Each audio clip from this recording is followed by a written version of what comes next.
下。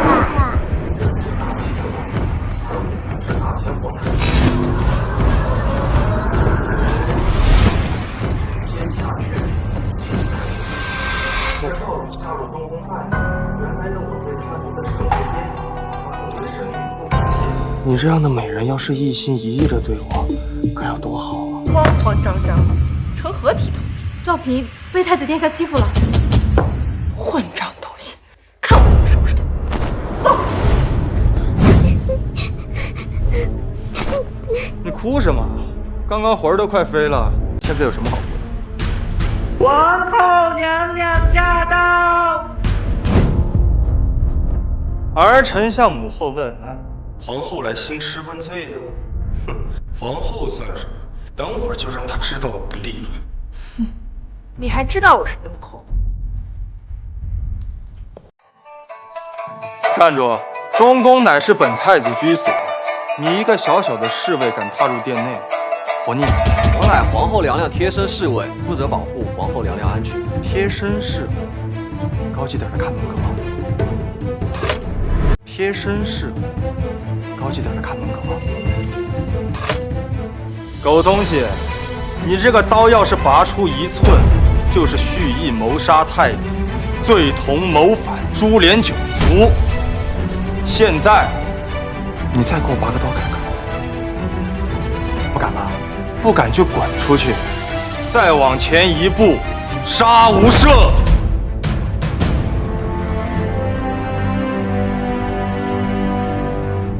狗太子，皇后娘娘宰相大人谋事一成，我竟让你死无葬身之地！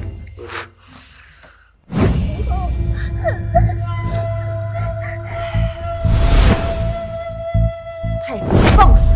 你怎能如此对待蕊儿？我如何放肆了？赵蕊乃是我太子嫔，我与她恩爱合欢，那是天经地义呀。怎么回事？今天这个李丞相是变了个人一样，完全不是往日唯唯诺诺的样子。你还敢造反？蕊儿虽然是你的太子妃，但你也不能强行逼迫。皇后这么激动，是吃醋啊？混账东西！你说什么呢？不是吗？父皇重病卧床不起，为了稳住朝政，1年前才立了你做皇后。如今你还是处子之身，是不是看见赵蕊有了第一次，你嫉妒吗？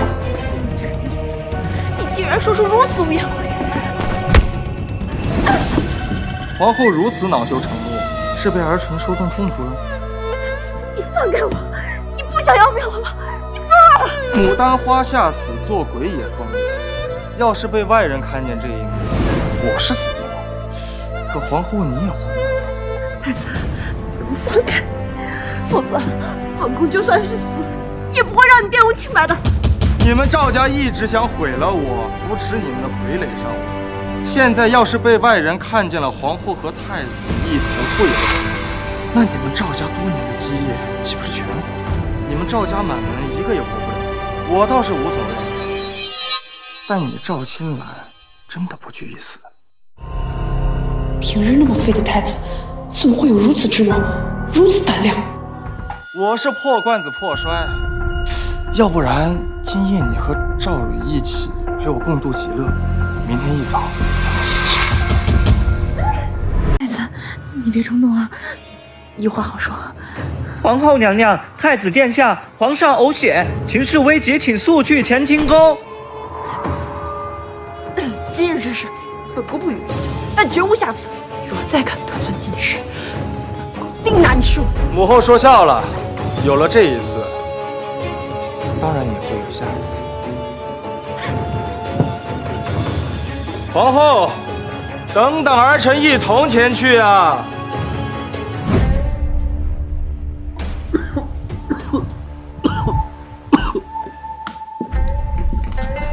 拜见皇后娘娘、太子殿下。平身。这一世的皇帝老爷，你现在可千万不能死啊，否则我羽翼未丰，肯定要被赵玄清的皇后扣了。太子殿下请慢，皇上现在昏迷不醒，我等只能在这里候着，还望太子不要打扰皇上休息。你是谁？老臣陈怀志，内阁大学士。谁不知道当今太子是个窝囊的废物？现在给他一个下马威，回头肯定能得到宰相大人的夸赞。父皇现在病重，危在旦夕，你竟敢阻拦我面见父皇，你到底案的什么情？你信不信老子现在砍了你都没人敢说话？你现在还只是一个太子，就如此残暴对待大臣，如此品德败坏，怎能继承大统？老夫定要死谏皇上，废你太子位！你个老匹夫，你且等着，你看等会儿是你死，还是我被废？你。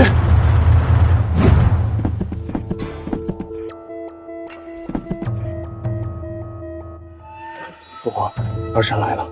成儿，你来了。朕已经病入膏肓，时日不多了。父皇好好养病，您是真龙天子，有上天庇佑，一定会好起来的。朕的身体，朕知道，但朕现在不能死。你刚才的表现很好，如今朝政艰难，你能管好吗？这是皇帝给我的考验，我能不能皇帝老说他挂了就不敢把江山重担交给你。现在我的表现也绝不能上辈子学了那么多历史知识，终于让皇帝做一番。是生是死，就看现在了。恢父皇，朝政之难，难在外患，更在内忧。外患在胡人、匈奴，其兵强马壮，狼子野心，欲亡我大秦而后快；内忧在藩王割据，拥兵自重，实乃朝廷之大患。更有地方贪官污吏横行，朝廷大臣结党营私，为争夺权力，不顾江山社稷之安危，着实该杀。更有天灾连绵，北方大旱，赤地千里；南方洪涝，水灾泛滥。无数灾民被迫沦为草寇，以至于家不成家，国不成国。父皇，儿臣若是掌控朝政，必将赈济灾民，攘外安内，还我大秦一个朗朗乾坤。好，很好，朕就知道没有选错人。三宝，宣旨。宣圣旨，奉天承运，皇帝诏曰：朕自继位，执掌朝政29年，而今健康不在，然江山社稷不可一日无主。幸有太子李忱，人品贵重，出类拔萃，可为朕监国。今后凡朝政大事，由其一应决断。朝野上下见监国太子，如朕亲临。经此，儿臣接旨。不可能，皇上定是病久了，失了神智，才会让你这残暴无能的太子监国。皇上，万万不可啊！把江山社稷交给太子。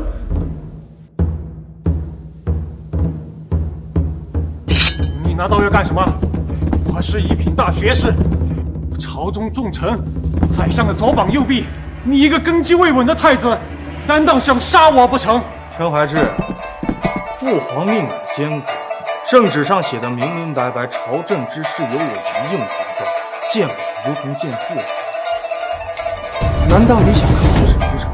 那是皇上昏聩了，才受你这奸猾之人蒙蔽，待我面见皇上，向他道明其中利害关系，他定废你太子之位，到时我看你如何嚣张。废话真多，违抗圣旨，杀无赦。宰相大人，您觉得他该不该杀？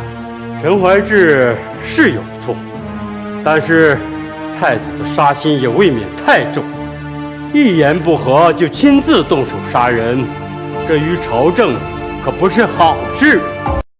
宰相大人，请放心，我杀性虽重，但只杀该杀之人。这个老匹夫，我想杀很久。天色已晚，皇上和太子也早些休息。臣等告退。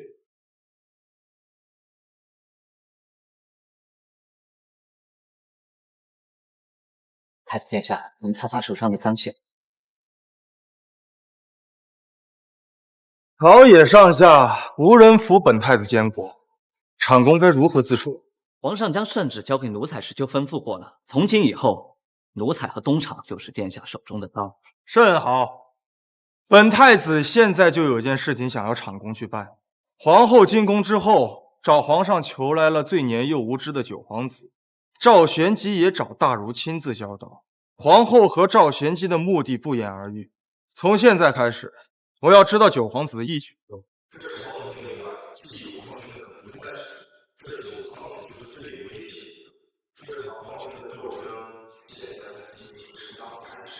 奴才每日会将殿下想知道的所有东西送给东宫。好，起驾回东宫。瑞儿，那狗太子是不是对你做了什么？你放心，我一定杀了那狗太子为你报仇。放手！满口胡言！你怎敢侮辱太子？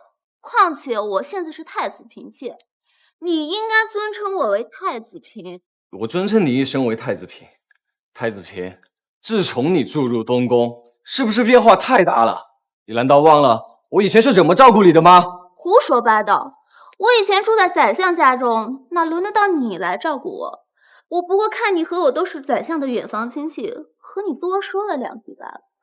除此之外，你和我再无其他。不是的，我喜欢你，我一直都很喜欢你。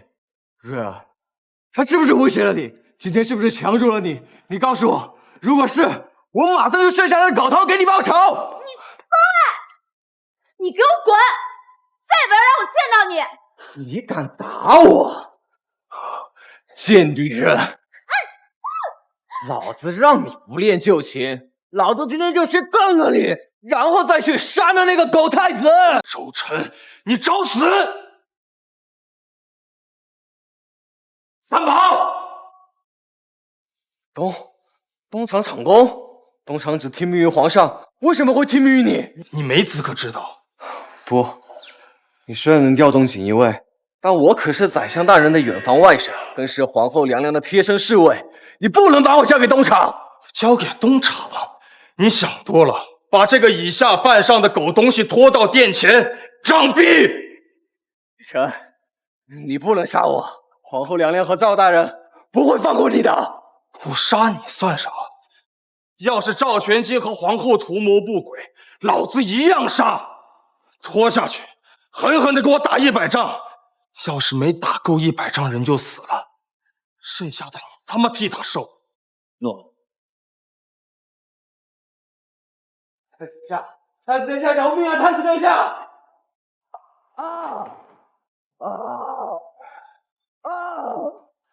不要怕，你刚才的表现我很满意，所以我决定奖励你。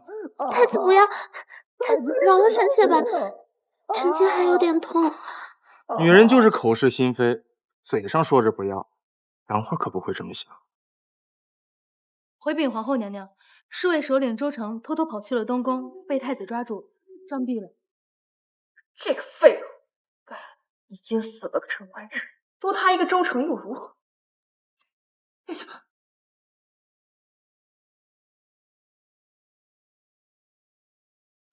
九皇子，功课温习的怎样了？回禀母后，都温习好了。那就早日回去休息吧。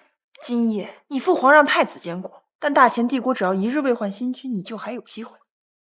不要气馁，知道吗？母后，儿臣知道了，儿臣都听母后的。昨晚说着不要，自己魂都快飞了。今天好好休息，晚上再来看你。殿下不要再说了，羞死人了。太子殿下，这是九皇子的日常记录，见过什么人，说过什么话，事无巨细，请您过目。不错，这九皇子为何每日一早都要去死监？司礼监负责整理前一日内阁大臣们拟好的奏章。宰相大人以锻炼九皇子之名，特许九皇子每日到司礼监观看奏章，以学国事。找死！我才是监国太子，这司礼监不将奏章呈送给我，反而让九皇子去看。莫非这大钱的储君是他赵玄机定的，定给了九皇子？跟我去司礼监。这是要紧的奏章，请您过目。有劳公公了。如今太子监国，奏章这事儿还是低调一些，切莫让太子知道。哼，太子算个什么呀？论贤德，论才能，他哪能跟殿下您相比呀？在奴才心里，您才是继承皇位之人。您看这奏章是理所应当，让太子那个草包来看，他能看懂个屁呀！太子殿下驾到。臣弟见过太子。奴才见过太子殿下。庄中，你当司礼监掌印太监多少年了？回禀太子殿下，奴才担任司礼监掌印太监一职已经4年了。太子殿下，奴才犯了何罪？你为何要打奴才？为何？你一个司礼监掌印太监，敢对我一个监国太子不敬，擅自把奏章拿给皇子看，老子就算把你砍了，也没人敢说什么。我踹你一脚，你还敢质疑本？哼，是，奴才在太子面前只不过是狗一样的东西。太子要杀要剐，奴才自然是不敢反驳。但是这司礼监掌印太监一职，可是皇上亲封，皇后娘娘认可，更是深得宰相赵大人的信任。太子要是杀奴才，宰相赵大人和皇后娘娘若怪罪下来，吃得消吗？哼，还敢拿皇后和赵玄机来压我，真是奴才爬到主子头上了，我也会妥协。你还没那个分量。三宝，奴才在。三宝，原来你在宫中做梗。既然这司礼监不听我的，那不要也罢，拖下去砍了。九皇子，救命啊！九皇子，大哥，这张忠也是宫中的老人了，这么多年没有功劳也有苦劳吧？而且他还是父皇亲封的掌印太监，如此杀了，恐怕朝廷那边会议论。你还替他说话？你可知道，凡皇子未经父皇允可擅观奏章，是可以治你一个谋逆之罪的。不，大哥，我没有谋逆，是母后和宰相大人让我看的，说是让我提前学习一下国事。提前学习什么国事？你是想等父皇驾崩之后来取代本太子的位置吗？不，大哥，我错了，我没有。你闭嘴！我等会儿再跟你算账。还在等什么？要我亲自动手啊？太子殿下，饶命啊！太子殿下，我也是奉命行事啊！太子殿下，太子殿下，大哥，来，你过来。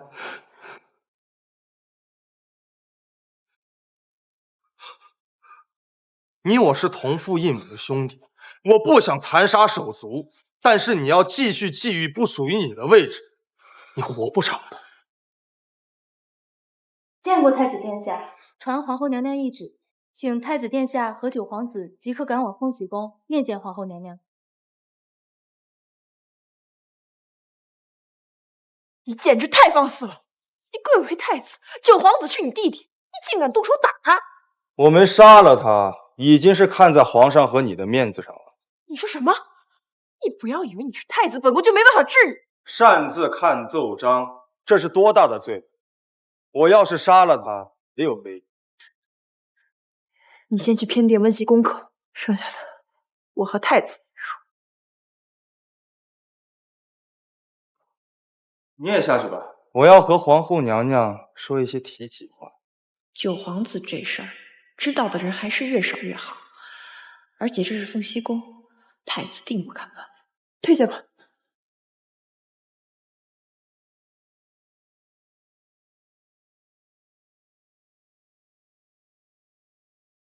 大胆！你，皇后娘娘别总生气，你这么天生丽质，总是生气会长皱纹的，那就不美了。你放开本宫！你这么美，我怎么舍得放开？九皇子就在隔壁，宫殿外也有这么多人，你想让他们看到这一幕吗？这里是凤栖宫，你就不怕死吗？这天底下没有不怕死的人，我贵为皇太子，当然是更怕死了。所以咱们小点声，别让他们发现了。母后，儿臣在隔壁听到你的声音，是有不妥吗？需要我进来吗？不要进来！真的没事吗？本宫说没事就是没事，你赶紧给我滚去温习功课。哦，丽珍，你放肆够了没有？这哪能够啊？盖个章，好看多了。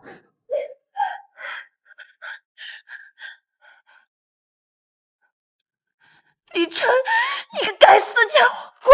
赶紧给我滚！既然如此，那我就先行告退了。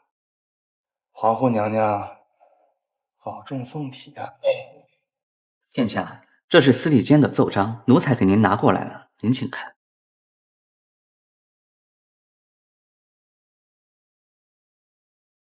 高丽被东瀛入侵，高丽使团请求大前出兵。是的，殿下，高丽使团已经来京半个月了，可是皇上龙体欠安，并未召见他们。这半个月，高丽使团在京城多方奔走，想要促成此事。出兵事关重大，这事先放一放吧。河南巡抚奏称，河南遭遇50年一遇洪灾，灾情延绵数百里，数10万百姓流离失所，急需朝廷赈灾。去，把户部尚书徐长卿给我叫过来。诺。微臣徐长卿参见太子殿下。太子千岁千岁千岁。免礼。这灾情已经发生2个月了，为何不赈灾？实在是因为国库空虚。现如今国库存银370万两，要赈灾河南，没有500万两是打不住的。500万两，500万两能买多少粮食？殿下有所不知，今年户部曾向京城中最大粮商借粮，可他们不但1毛不拔，还掠夺民脂民膏。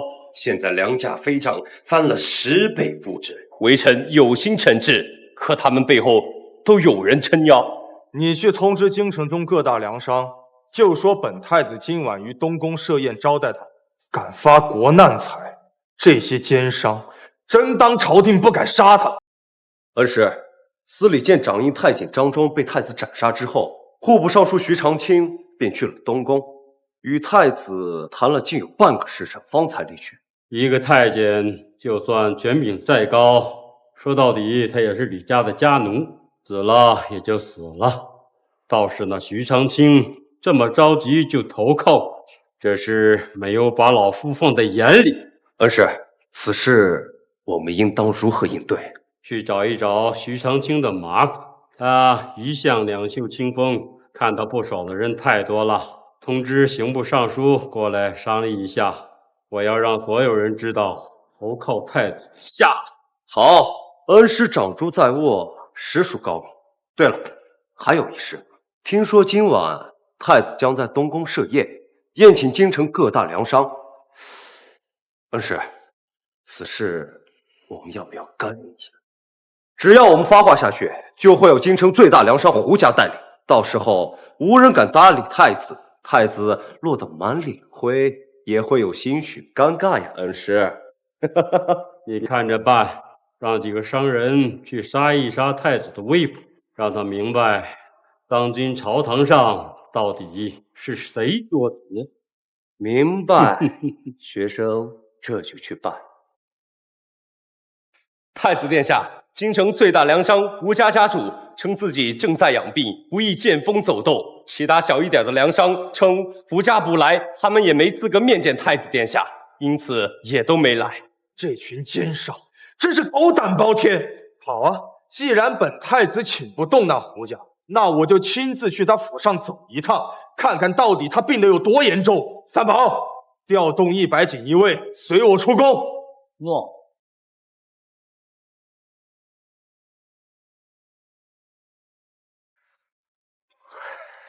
钱大人，太子殿下带100锦衣卫冲我胡家来了，这真的没事吗？慌慌张张的成何体统？有本官在，自然会保你不恙。既然你愿意拿出这100万银两和这地契求庇护，那我自然不会让他太子殿下动分毫。就算他太子殿下不给我面子了，难道他还不敢给当朝的宰相赵大面子了吗？太子殿下驾到！哎，一会儿礼数做足一些，莫让那太子殿下发现破绽。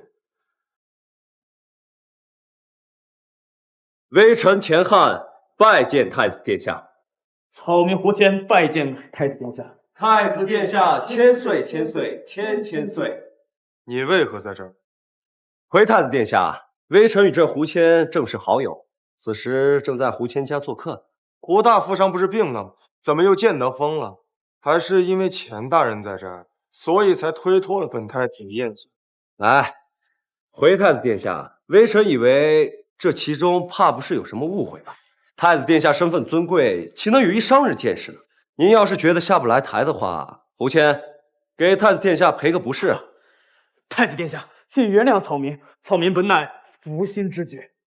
很好，一唱一和，连道歉都这么敷衍，等会儿杀起来，但真是一点负罪感。敢问太子殿下，此话何意啊？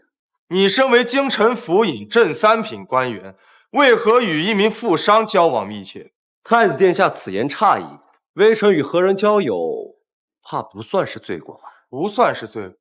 好，三宝，给我搜搜钱大人身上有没有什么见不得人的东西。大胆！本官可是当朝宰相的心腹，是他的学生，你们东厂竟敢对本官不敬！咱家早就想对你不敬了，仗着宰相又如何？咱家的身后是太子爷。太子爷又如何？太子爷难道就能一手遮天了吗？我的背后可是当朝宰相，你们敢动我啊？不知死活！谁给你的雄心豹子胆？给我搜！大胆！你敢动本官？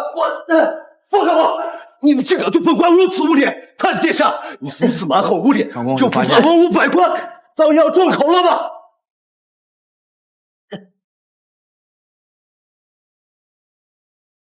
太子殿下，从钱汉身上搜到的银票都是10万两一张，一共100万两，还有3处地契，全都是京城的大宅院。钱大人可真会捞钱啊！你一出手，这些地契和银票都快抵上半个国库。这是胡大富商刚给你吧？他求你保他们一家平安。放开本官！是又如何？拿了又如何？本官的背后可是当朝宰相，你敢动我，敢杀我，再动我一下试试！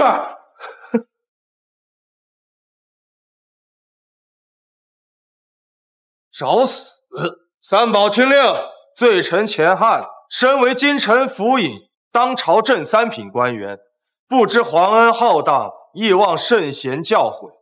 上不忠国，下不体民，不杀难以平民愤，当即赐死。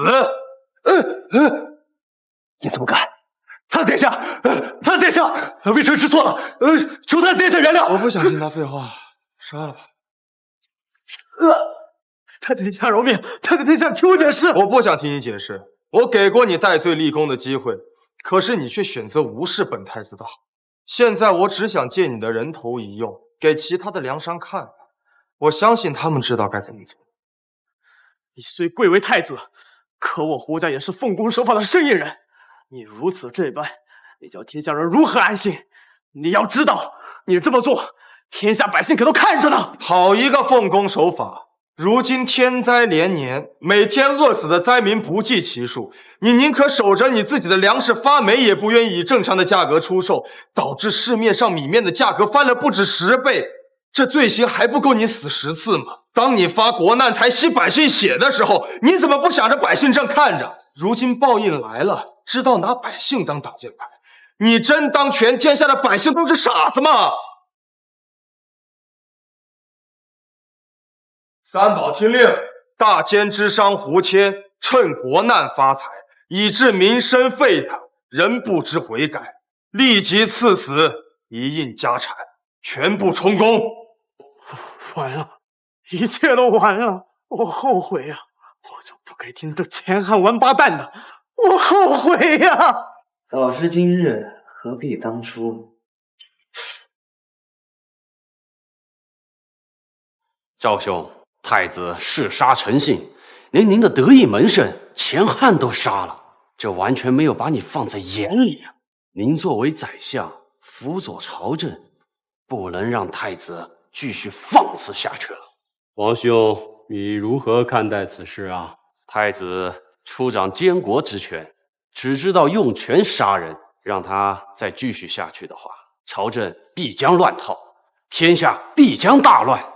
你我作为朝廷重臣，一定要让太子冷静冷静啊！更何况赵兄若再沉默不语，只怕第二个徐长卿就要出现了。王兄言之有理，明日你我二人一同去东宫面见太子，告知其中利害，让太子暂且放下监国之权，先学习如何处理朝政，再论其他吧。若太子不肯呢？那3万羽林军还掌握我手，若太子不肯，就要看那3万羽林卫答不答应。既然如此，一切谨遵赵兄吩咐。此事事关重大，还劳烦王兄去通知朝中1、2品大员来我府上商议一下。我这就去办。王兄，等一等。赵兄请吩咐。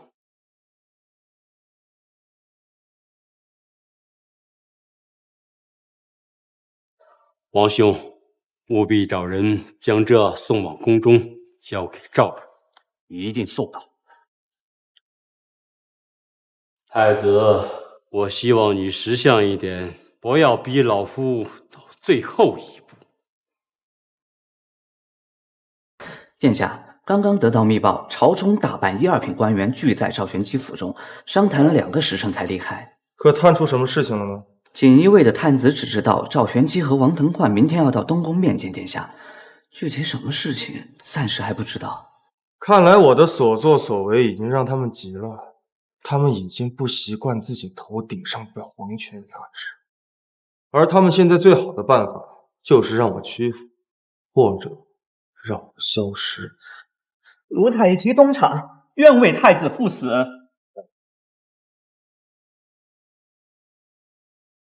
我知道你这话是真心的，因为我死了，你和东厂也完。不过事情还没到那一步，起驾，跟我去恭喜宫。诺。儿臣求见母后。夜已深了，太子不宜见本宫，有什么话说完便退下吧。我今天要说的话是跟赵玄基有，皇后确定我要在这里说吗？画眉，退下吧。有什么话现在可以说了。放肆！未经本宫允许，即便你是太子，本宫也可以治你的罪。行了，我放肆的还不够多吗？你这些自我安慰的话呀，以后别说了啊！你真当本宫好欺负啊？我今天不是来欺负你的。今晚，朝廷过半的1、2品官员在宰相府密谈了2个时辰，他们明日便会来找我的麻烦。我在想啊，明日要不要我安排100个刀斧手，等你父亲他们来了，我直接乱刀砍死？不可以，太子殿下万万不可！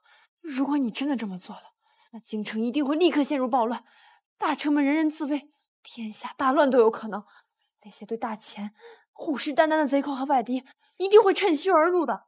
你说的道理我都懂啊，可是他们不想让我活，我总不能任他们宰割吧？我就跟他们拼了，死了也拉个垫背的，我也不亏，你说对不对？而且我现在小命不保，胆也变得更大了，你说是不是？太子殿下，此事未必不可两全。哦，皇后有什么妙计？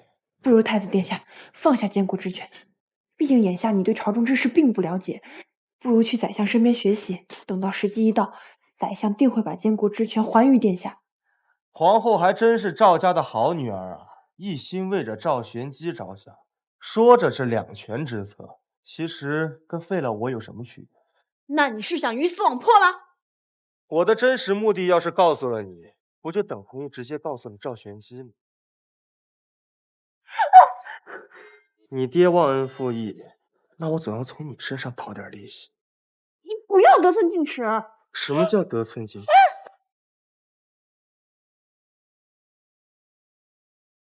你不要得寸进尺。母后，儿臣已经把前天500史的前半篇背诵下来了，现在有时间听儿臣背诵吗？你不赶紧想个办法把他赶走，别坏了我们好事。你这个无耻之徒，我们两个有什么好事？皇后竟然不想赶他走，那便让他进来瞧瞧。不要！皇后这口是心非、做贼心虚的样子，可真是让我心痒难耐。母后，能听见儿臣说话吗？能听见。你前500史，通篇23000字，即便是最为简单的前半篇，也有近1万字。九弟，你说你背下来了，我不信，你背来听听。太子也在。这么晚了，太子为什么在母后的体院内？两个人还把门帘关起来说话，是有什么很重要的话不能被旁人听见？我与皇后有一些要事要谈，你不用多管。你既然要背诗，那你就背。作为你的哥哥，我理应指导你。前贤500年，观前人史，可知今日兴衰。混账东西！大观历史。看够了吗？看够了。看够了就滚出去！对不起。如此胆小的九皇子，如何能扶持得起来？有朝一日，真要让他站在李晨面前，他有那个勇气吗？九皇子的书还没有背完，去外面继续背，本宫听着。太子，你先回东宫吧，夜色渐深了。你留在凤栖宫与理不合。那我就先行告退了。在我没出去之前，把头低下，不准抬起来。今日未完之事，下次继续。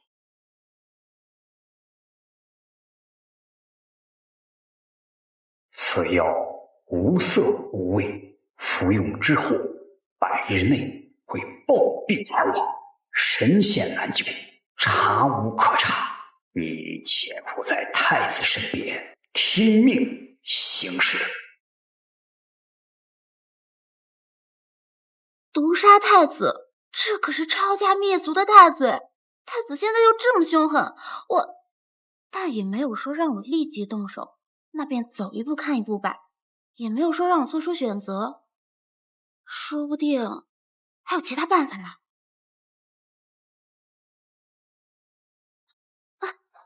有没有想本太子啊？太子殿下，你什么时候来的？怎么，有什么秘密怕被我发现吗？太子殿下说笑了，臣妾现在还有什么秘密是殿下不知道的？不错，越发的乖巧会说话了。你的身上对于我来说是没有秘密的，但是就是不知道你心里有没有。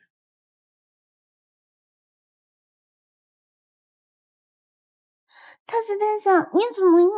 一日之计在于晨，让我们好好珍惜时间。太子怎么还不出现？三宝，你再去通报一下呀！太子殿下说了，让你们等着。如果王大人不愿意等，可以从哪来回哪儿去，咱家可没心情替你跑腿。你这阉人，竟敢如此对老夫说话！王大人，咱家虽是阉人，却也知道忠君2字怎么写。以王大人道貌岸然，如果不知道忠君中国，那还不如我这个阉人。好了，王大人，我们静心稍等片刻即是，不要因为一个阉狗坏了自己的心情。太子殿下驾到！奴才参见太子爷千岁。野人就是你，没有骨气。太子爷，您来了。王腾焕大人可等得有些着急了，几次要奴才去催您呢。哦，王腾焕，你是嫌我来的太迟，还让三宝去催促我，让你等了这么久，是不是应该向你道个歉啊？太子息怒，微臣绝无冒犯太子之意，微臣只是有要事要与您商谈，只是怕耽搁，多问了一句。要事？你最好是有要事，说吧。这么一大早来东宫是所谓何事啊？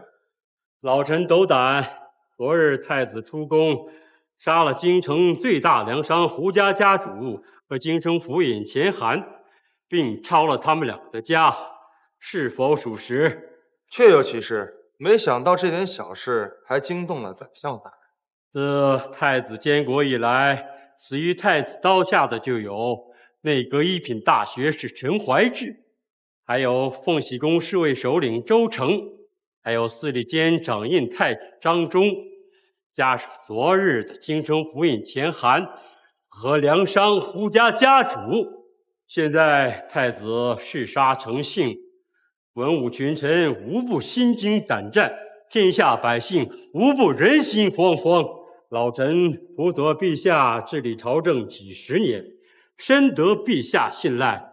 现在太子殿下有错，老臣必须站出来阻止，否则愧对大前江山，愧对皇上。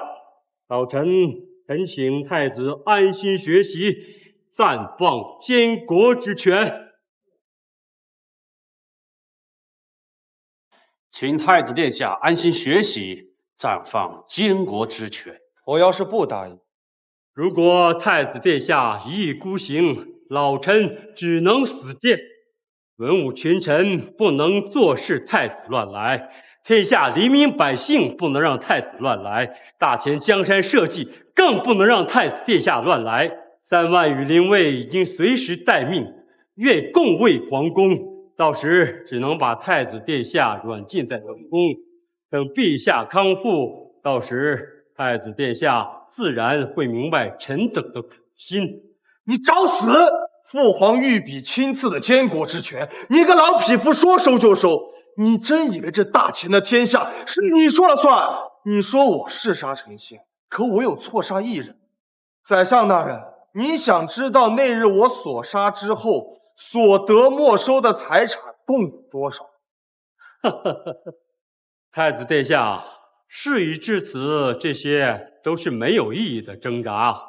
那3万羽林卫绝不允许太子殿下胡作非为。为了大前江山社稷，还请太子殿下三思。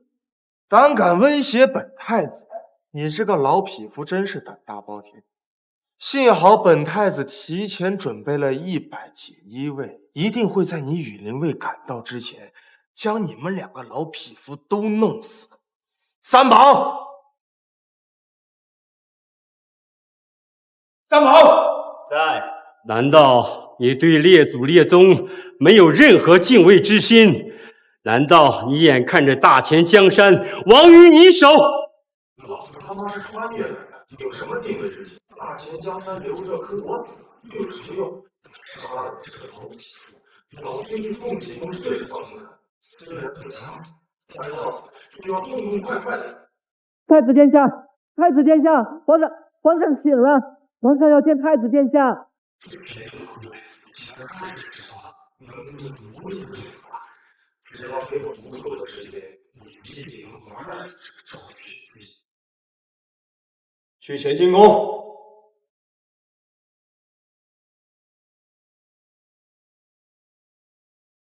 丞相大人，这可怎么办呢？太子太癫狂，刚才他的确打算杀了我。不管以后天下如何大乱，他都会选择同归于尽。现在皇上醒了，对我们来讲是好事。不过现在调动羽林军，那就是造反，万万不可。别说了，我们去乾清宫看一看。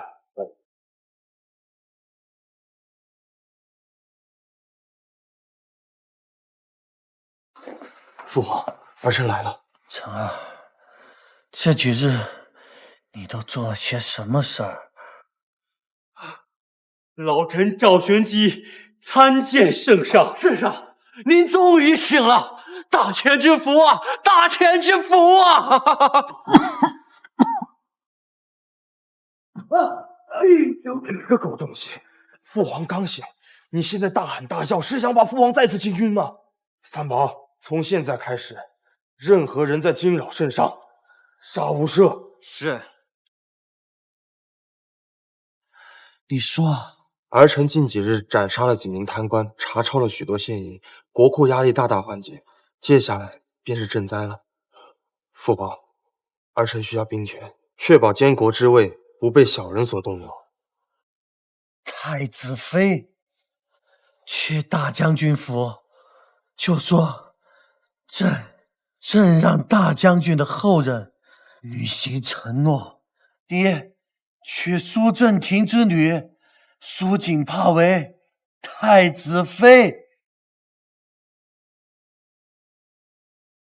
当朝大将军，世袭冠军王苏正廷的女儿，这就是父皇为我留下的军方力量吗？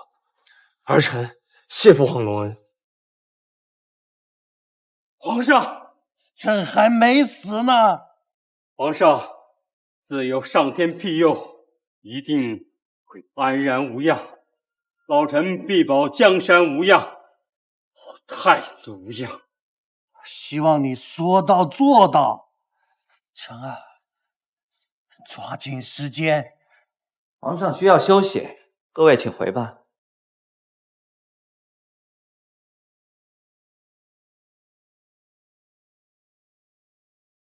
微臣，苏将军不必行礼，我微服前来，就是以世侄的身份前来见苏将军的。不知太子殿下前来所谓何事啊？我此次前来是奉父皇之命，前来迎娶苏将军之女苏锦帕为太子妃。能嫁给太子殿下是小女的福气，但是小女的性格有些与众不同，太子殿下不妨先见一见吧。不知锦帕现在正在何处呢？小女此时正在城中文心阁参加上元诗会，微臣这就将她唤回。来，不用麻烦锦帕回来了，我今天刚好有空，也去这上元佳节的诗会看看这京城的才子。这位公子，请留步。公子可是来参加诗会？是，我是来参加诗会。文心阁今日被赵宰相的公子赵太来给包场。赵太来给京城的各大文人才子都分发了请帖，公子若是来参加诗会的，劳烦出示下请帖。请帖？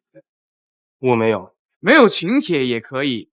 公子家中若有直系长辈当朝为官，官职4品以上，可入内；若无长辈为官，那么捐赠文银1000两，也可入内。这倒是新鲜。诗会不是大家讨论诗词歌赋的地方吗？怎么还要比拼家里长辈官级和家中财力啊？原来是个穷商货，赵公子花费数十万白银建造这文心阁，岂是你这种人能来的地方？赶紧给我滚！钱我没有，家中父母也无一人有什么品级，但今天这个文心阁，本公子还就要进去见识见识，有种你就拦着。来人！知道这是什么刀吗？知道，绣春刀。知道用绣春刀的是什么人？知道，东厂锦衣卫。知道就好，来吧，赶紧斧啊！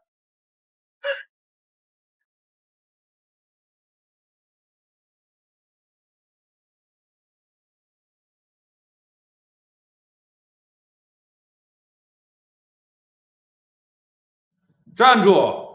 你是谁？怎么混进来的？这位朋友看起来面生得很，不知是朝中哪位大臣的公子，所来又为何事？那边是苏锦帕小姐吧？大胆！你这来路不明的货色，竟敢直呼苏小姐的芳名！主人都没开口啊，你个疯狗在乱叫什么？你竟然敢骂我！你到底是谁？知不知道这是什么地方？胆敢到这个地方来捣乱，你是嫌命长了吗？我不是来捣乱的，应苏大将军之邀，特地前来与锦帕小姐见上一见。如若合适的话，便择期定亲。所以，我是来找媳妇儿。哪来的疯子，胆敢调戏锦帕小姐？来人呐，给我把他乱棍打出去！等一等，锦帕，你这位公子既是为了锦帕而来，又择期定亲，但为何锦帕从未与公子见过？没见过不代表不能定亲啊！我这不特意来与你相见了吗？就是隔得有点太远，看不太清。哎，大胆！锦帕小姐何其高贵圣洁，你胆敢亵渎？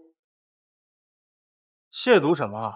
长得再好看、再圣洁的人，他终究也是个人。你们甘愿当舔狗，我可不。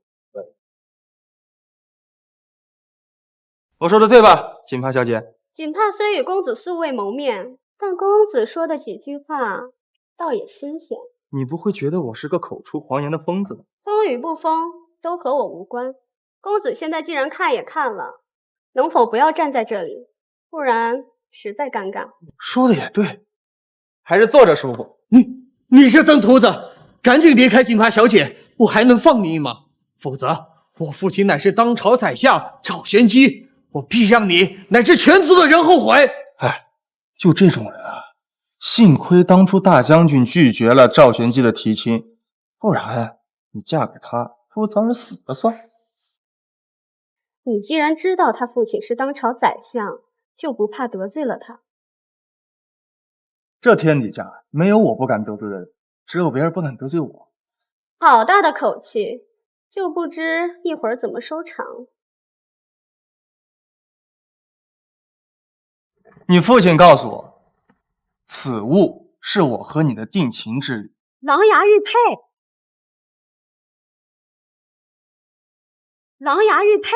等会儿你让下人传信过去，让你爹带几个官兵过来，我要弄死这个狗杂种。这件事你怎么跟我爹说呀？你爹乃是兵部郎中将，地位仅次于尚书和2位侍郎，区区来几个官兵，那不是招手就来吗？到时候你就说是本公子说的，你爹还能不答应？好，我这就去办。锦帕小姐认得此物，那看来我没有说错。不说话，那就是默认了。哎，锦帕小姐，你觉得我怎么样？不怎么样。你样貌看起来还不错，但想要娶我还远远不够。哦，那什么样的人有资格娶到锦帕小姐？我的夫君必须文武双全，天下第一等的良人。他要有潘安一般的容貌，还要有富可敌国的财力，要有万万人之上的权柄，更要有天下第一的文采。锦帕小姐，我是让你提要求的，可没让你许愿的。既然如此，公子可知难而废？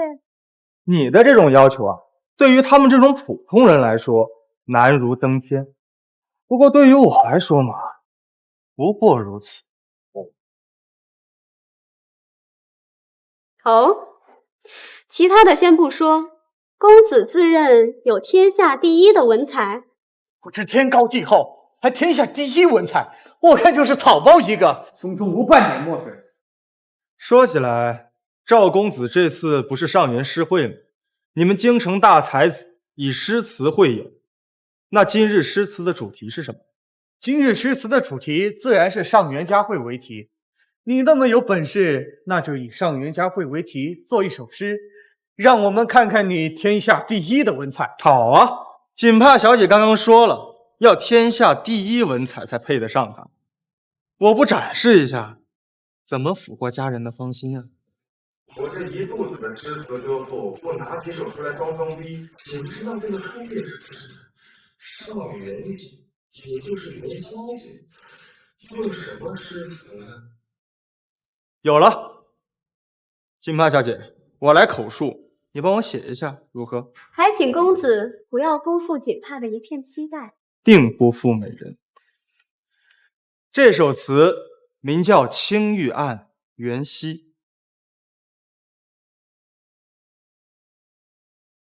东风夜放花千树，更吹落星如雨。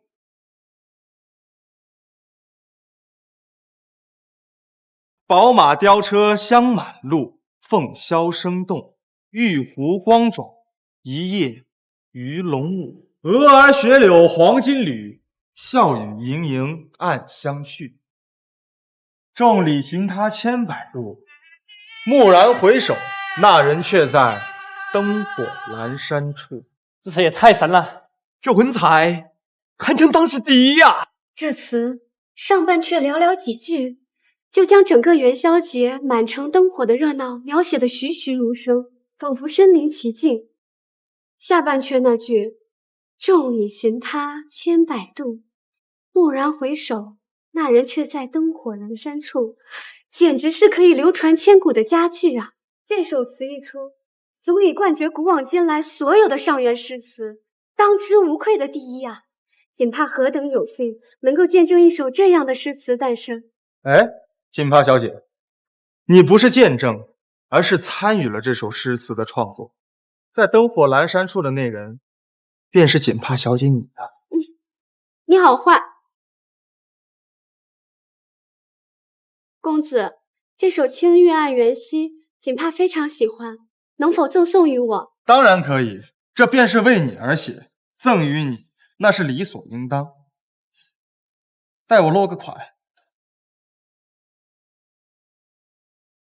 不能，不可能，这不可能是你写的！说，你是从哪抄来的？白痴！赵公子，若是这首词早先就有，必定早就流遍天下，为何我们所有人都不知道？还请赵公子不要胡搅蛮缠。我就是不信，这个穷三货能写出这等诗词。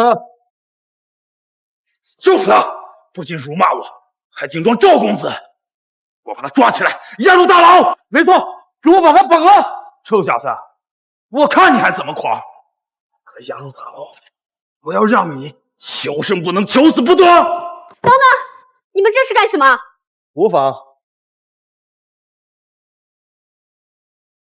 你们身上穿的这身皮，是为了让你们秉公执法，为百姓讨公道，而现在你们却给这些官宦子弟当走狗，真是活腻歪了。三宝，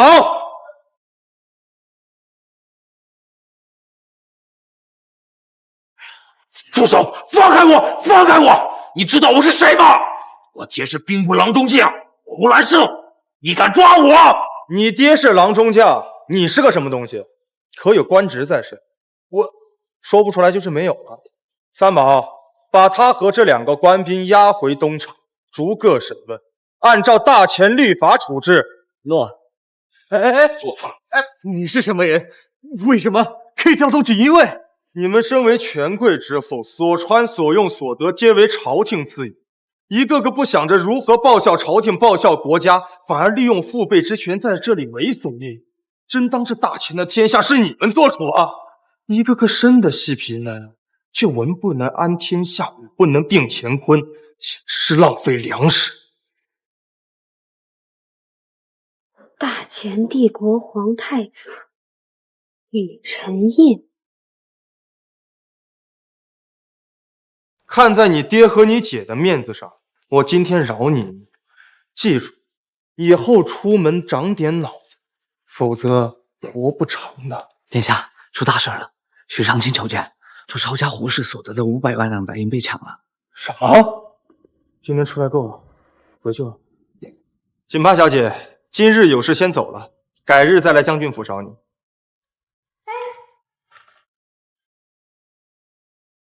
原来他是太子。刚才我故意刁难他提的那些条件，潘安一般的容貌，富可敌国的财力，万万人之上的权柄，天下第一的文采，这他岂不是全都符合？锦帕，那人到底是谁？他既不愿说，我也不好替他说。还有，请赵公子自重，你我之间请用尊称。我有些累了，先行回家休息了。丑不报，我赵太来誓不为人！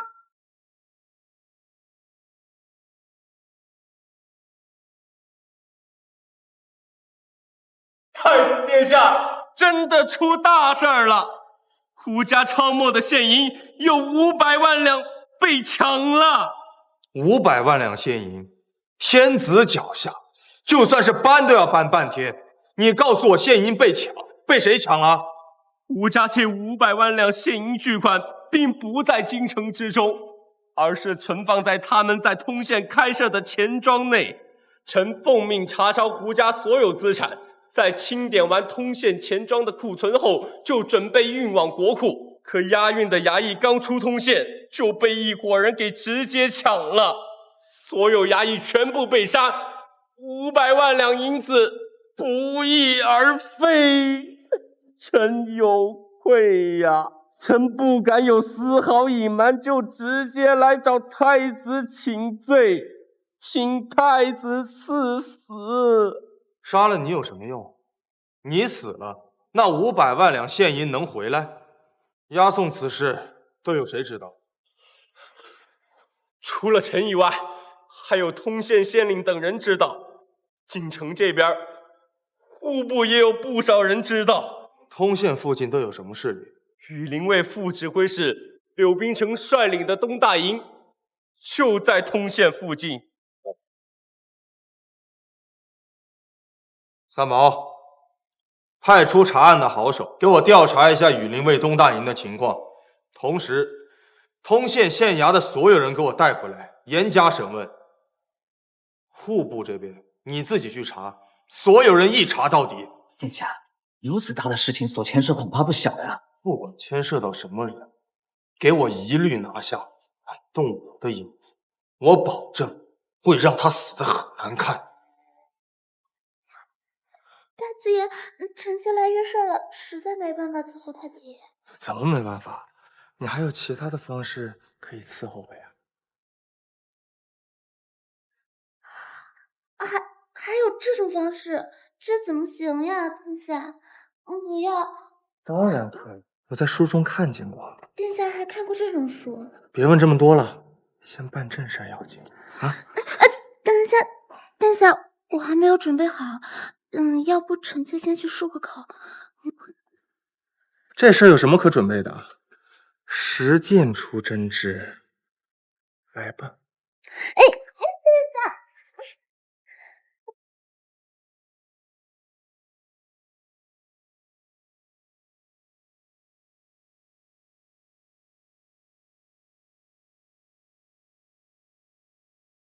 太子殿下，据锦衣卫得到的消息，羽林卫东大营确实有异动。快说，怎么回事？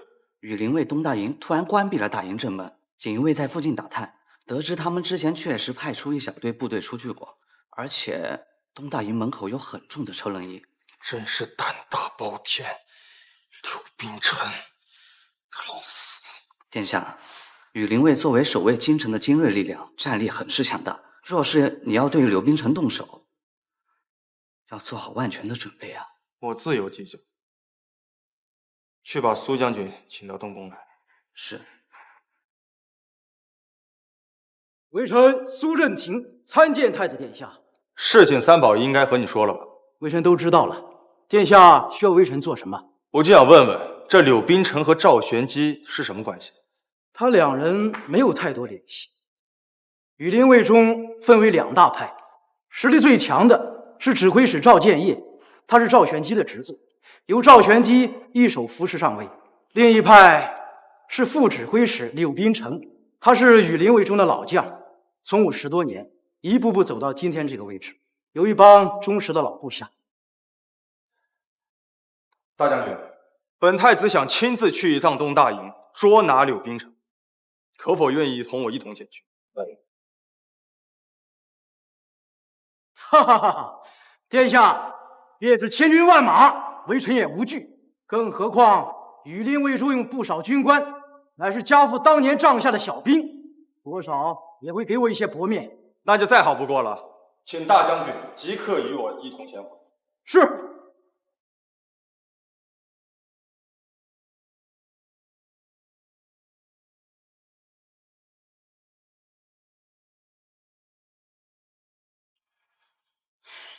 大人，大事不好了！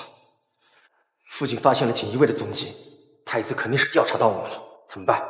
你我现在是一条绳上的蚂蚱，我们无权调入羽林卫掠夺库银，这是抄家的死罪。你可想好后果了？大人，不如我们带着8000弟兄去那西兴城抢山头，做那山霸王。如今内忧外患，加上天灾连年，过几年说不定我们能辅佐大人成大事。你在说什么？这是谋反的大罪，你还敢说出口？大人，我们8000兄弟都将脑袋已经别在裤腰带上了，让我们和那8000兄弟束手就擒去送死吗？大人，成王败寇，几百年前陈桥兵变，赵氏可以黄袍加身，大人你也可以。启禀刘大人，太子和苏大将军一起来了。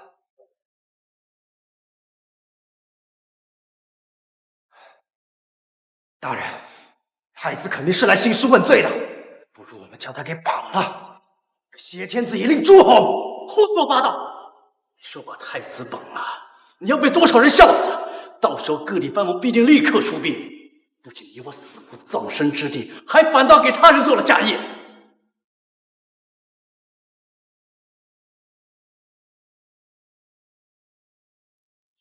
末将羽林卫副使刘宾成参见太子殿下，参见苏大将军。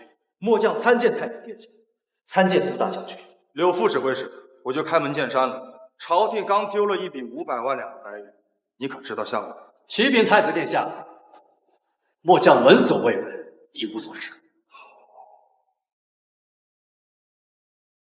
我没有那么多时间跟你纠缠，我再最后问你一次：500万两白银，知道还是不知道？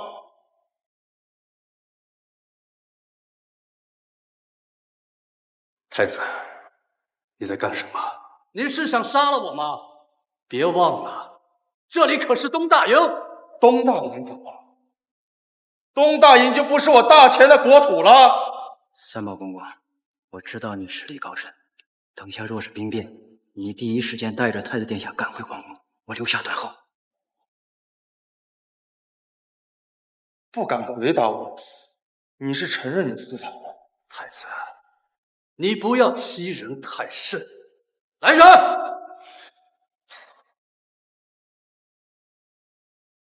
刘边长，你想造反吗？是太子不给我活路，既然如此，那就一起死！柳宾城私劫库银，罪该万死，这是一件铁案，没有任何回旋的余地。而你们，大多数都是无辜之人，此事也是被蒙在鼓里。本太子和朝廷没有任何追究你们的打算，可现在，你们身为大前的士兵，羽林卫的精锐，拿着朝廷的军饷，却拿刀尖指着本太子，你们这是要造反吗？如果你们现在放下武器，本太子可以既往不咎，此事绝不会牵扯到任何人。但如果你们还是执迷，你们要知道，京城中的2个方向，还有南大营和中军，2万士兵扑杀而来，不只是你们死，你们的族人也会被诛九族。你们认识我吗？大前军神之后，苏大将军，我等自然认识。既然认得我，别认得军神，就把兵器放下。家父已经仙逝，但是他在天之灵，绝对不愿意看到大前将士的兵器对的不是敌人，而是大前的太子。人再执迷不悟，那就踩着本将军的尸体走过去。但自此以后，你们和你们的家人会受到大前百姓的唾骂，永世不得超生。太子殿下和苏大人恕罪，卑职该死，请太子和苏大将军饶命。都起来吧，我说过不会追究你。柳宾城，你还有什么话要说？好一个太子，好一个大将军，真是藩士为云，不守为允。可谁又愿意这么去做呢？是朝廷奸臣当道，朝廷无能，我又岂会走上掠夺库银这条路？羽林卫指挥使赵建业，因为没能拿下我们东大营8000将士，便一直视我为眼中钉、肉中刺。他仗着背后有赵玄机那条老狗的支持，他处处苛刻我们东大营8000将士的军饷，他甚至连士兵伤亡的抚恤都不发。如若不是被逼上绝路，我们又岂会打库银的主意？事到如今，大错铸成，我也无话可说。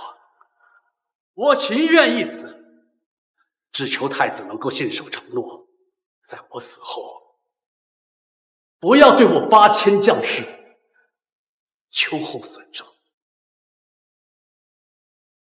你是条汉子，本太子答应给你一个承诺，在你死之前，我一定会抓住赵建业，让你亲眼看着他死。好，不愧是监国的皇太子，今后我就在大牢里等着看了赵建业先死。三毛，带他们去指认私藏库银的地方，清点完毕之后押入东厂大狱。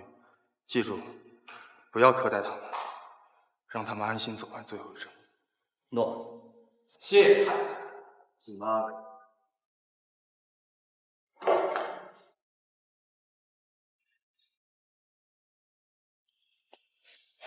苏将军，副指挥使一直不能空着。听说锦派有个哥哥叫苏平北，从小在军营长大，骁勇善战，让他来吧，这样我也放心一些。微臣代我儿谢太子殿下隆恩，我儿必不负所托，为大前为太子殿下鞠躬尽瘁，死而后已。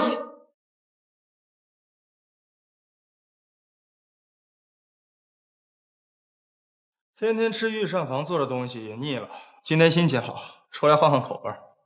奴才恭喜太子爷，掌握了1/3的御林卫，赵玄机那老匹夫以后再也不敢拿御林卫来威胁你了。3万御林卫，我一定要全部掌握在自己手中，否则我这个监国太子也不过是个傀儡罢了。我答应柳冰城做的事情一定要去办，你去查查那赵建业，一旦出什么问题，我会立刻废了他。要我说，这当今天下文采第一，当属宰相之子赵太来公子莫属。其昨日所著的《青玉案元夕》，更是足以千古流传的诗词。宁兄此话不错，特别是那一句“众里寻他千百度，蓦然回首，那人却在灯火阑珊处”，简直太妙了。是啊，这宰相是国之栋梁，这赵太来公子更是当今天下文采第一。这二人莫不是那文曲星下凡？真是千古佳话呀！这青玉案虽然是我抄新记集的，但是在这个世界也是实打实的原创。这赵太来狗胆包天，竟然抄到我头上来！这二人莫不是那文曲星下凡？真是千古佳话呀！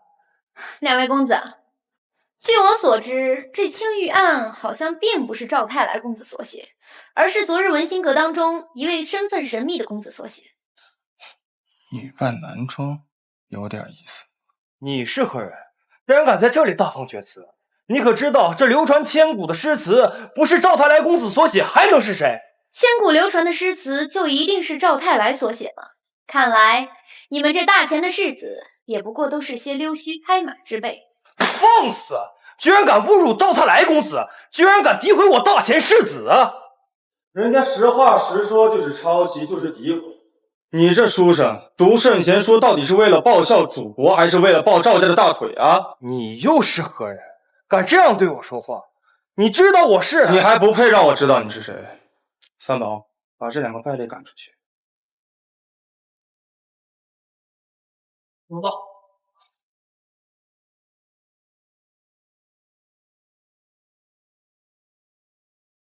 公子，请问有什么事儿吗？二位帮我说话，我很感谢。看二位的言行，应该不是大前帝国的人，所以我很想跟二位交个朋友。公子客气了，不过我们什么时候帮你说话了？你们说青玉案不是赵太来写的，那就是帮我说话呀。因为那首词是我写的。公子，您这句玩笑话开的有点大了，比刚刚那2位还要脸皮厚。你不信？我怎么可能信？公子，在下还有事儿，就先告辞，后会有期，有缘再会。哎，有缘再会，缘分都是靠自己争取的。金公主带着高丽使团在京城待了这么久，是想继续去贿赂那些官员，好让他们带你去面见皇上吗？你怎么会知道我的身份？女扮男装本就少见，你又默认了你们不是大钱人，如今在京城的外国人可不就是高丽使团吗？而且我还听说了，这次使团的代表是高丽第1美人金雪熙公主。你又长得这么漂亮，不是你又能是谁呢？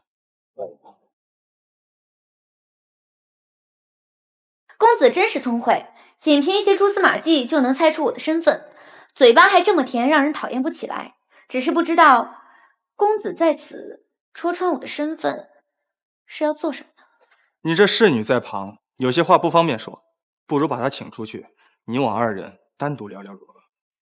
公主，这个人来历不明，而且眼睛一直在公主身上打转，这个人一看就不是什么好东西，务必布出去。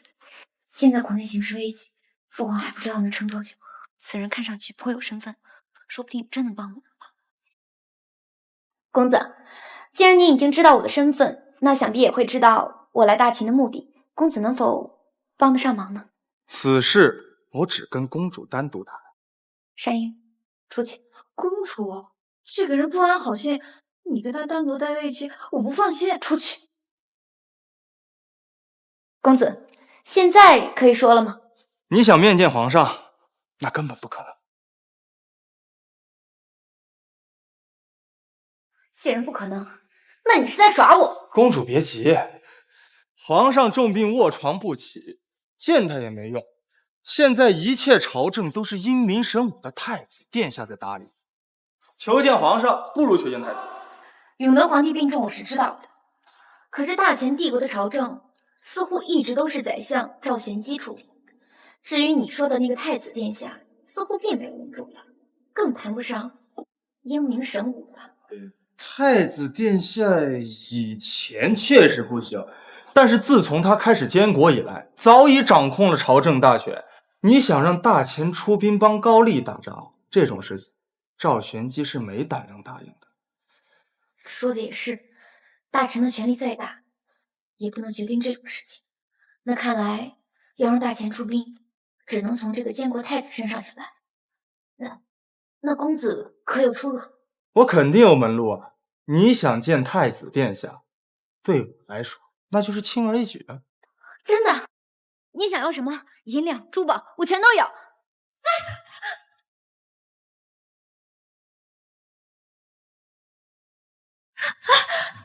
银子宝物本公子都不想要，只对公主你感兴趣。公子，你这样我有点害怕。你怕什么？本公子可是好人呐。公子，你要是对我感兴趣，我们可以慢慢培养感情，好吗？培养什么感情？本公子生性害羞，见到美人就手脚发软，手足无措，最不会培养感情。公子，请自重，你要再这样，我不客气了。如何不客气？金公主想要办事儿，我只是收取好处罢了。公主，发生什么事了？可要善英进来？不，没事，不用进来。你就不怕被人知道吗？外面都是人。我怕什么？要怕也是你怕呀！你是高丽公主，金枝玉叶，而我什么也不是，被看见被看见吧，我又不吃亏。你要干什么？我保证让你见到太子，并且尽可能的促使太子出兵。不过这是一个交易，我现在要收取好处了。不，等一下，不可能！你放开我！要再这样，我跟你拼了！公主可要想清楚了，便宜已经被我占了这么多了，若此时停下，前面的付出不都白白浪费了？你无耻！恰恰相反，本公子收取好处，便能帮人成事儿，到时候你就知道有多划算了。公主怎么把我赶出来了？那男的一看就不像什么好人啊！哎呀，公主刚才叫那声怎么回事？真是急死我了！可是公主又不让我进去，我又不能进去。哎，要不然我听听呗。怎么好像有珠子在晃？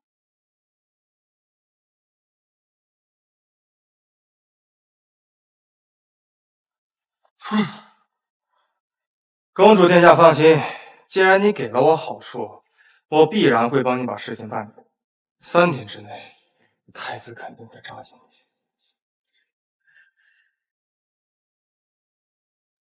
公主，你给了他什么好处？银子还是宝物？闭嘴！不许再闹！公主，那个登徒子没对你做什么吧？别说了，这件事儿以后不许再提。公主，你怎么了？你是不是受伤了？有没有出血？是不是那个混蛋他打伤了你？不是，我坐太久了，有点晕。你扶着我走。公主，那人说能让太子召见，是真的吗？他叫什么名字啊？名字？坏了，我都不知道他叫什么名字啊！公主，那你岂不是被人骗了？还给了他好处呢？别说了，这个阴险的大贱男人，别再让我看到他，否则我一定让他碎尸万段。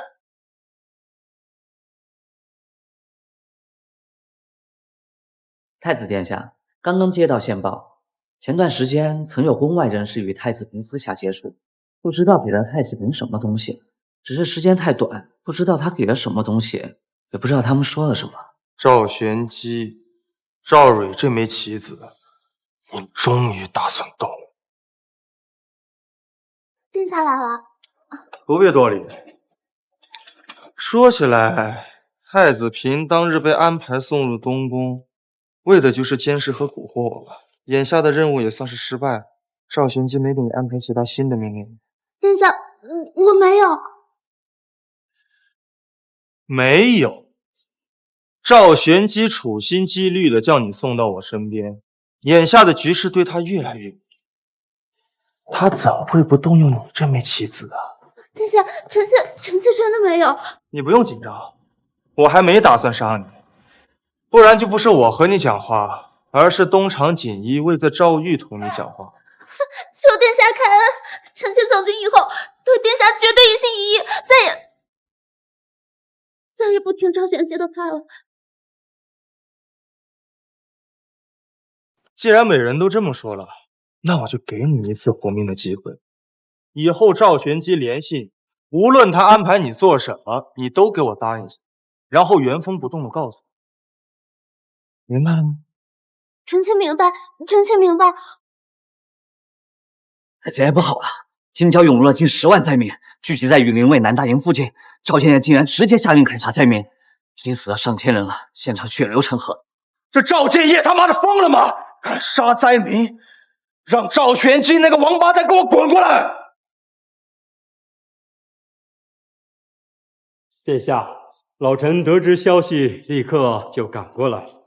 宰相大人来的倒是，你侄子赵建业作为羽林卫指挥使，面对灾民不安不沟通，还敢坑杀灾民，对于此事你作何解释？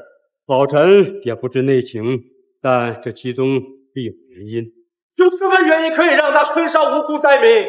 更何况灾民足有近10万，他就不怕激起了民变，引下滔天祸事吗？三毛，传令苏振廷和苏平北携本东守御去南大营，捉拿赵建业。他只要敢反抗，杀无赦。殿下，赵建业坑杀灾民，的确是该死。但是眼下燃眉之急是如何安抚赈济灾民。老臣建议选一名宅心仁厚的皇子前去赈灾安抚。这老东西我全忘了。我身为监国太子，不可能直接去赈灾，而除此之外，最合适的也就是九皇子。九皇子深受皇后娘娘教导，无论从能力到品性，皆为上佳。由他为主，王崇焕大人为辅，前去京郊抗击赈灾。好，那就按照宰相大人说的办。希望九皇子和王腾范大人能够不负朝廷众望。如若此次赈灾出现了差池，他们一个都跑不掉。老臣领旨。殿下，这次赈灾4皇子和6皇子也都合适，为何要顺了这赵玄机的意思，交给9皇子去办？这岂不是让他白白捞得了天大的好名声？赵玄机提议了9皇子，如果我安排其他皇子去，赵玄机很可能从中作梗。为了能够让那些灾民早日安生，就让捞就捞一点好名声吧。太子爷宅心仁厚，实乃我大钱之福。行了，别拍马屁了，让你的人把9皇子盯紧一些，我要知道他的一举一动。另外，赵蕊那边也盯紧一些，从他这里也许能够打开弄死赵玄机的突破口。是，殿下。臣弟参见太子殿下。免礼，平身吧。幸得大哥器重，让臣弟代表皇族出面赈灾，臣弟不敢怠慢，和几位大臣做了一份详细的赈灾报告，请大哥过目。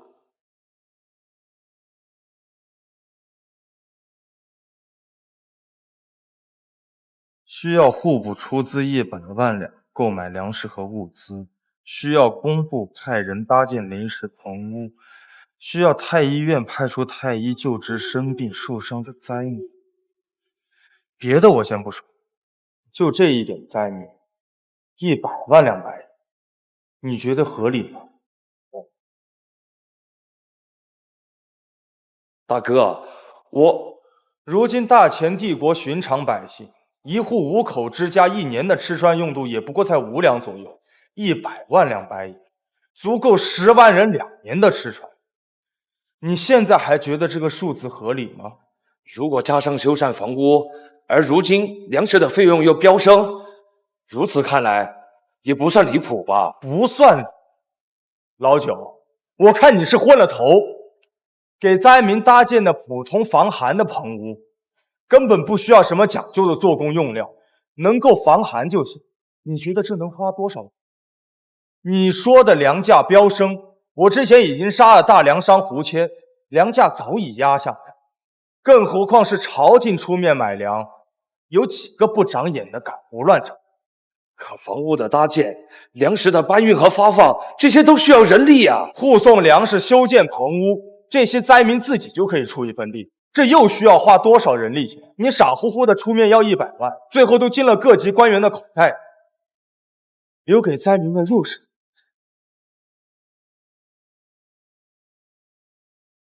大哥，我绝对盯紧，绝不让人从中贪墨。那自然是最好的，我只给你10万两。对于这次赈灾，已绰绰有余。太子殿下开恩，至少批复30万两，否则臣弟无法向母后大人交代啊！我让你去赈灾，你给皇后交代什么？如果她有什么不满，你让她来找我。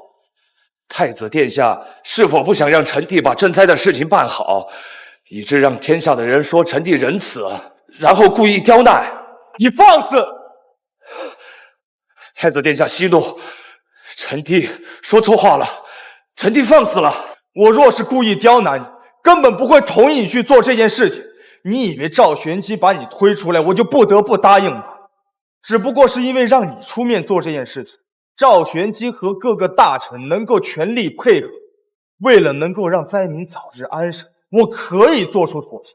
但是这次的赈灾不是贪污的好机会，个蠢货被人卖了还帮人数钱。三毛，把9皇子拖下去，打10个大板子，让他好好清醒清醒脑袋。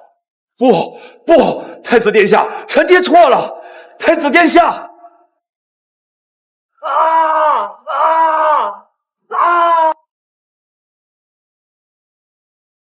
太子爷，消息传到皇后娘娘那边，皇后娘娘派人把9皇子接走了，可打足了10万，只打了7个板子。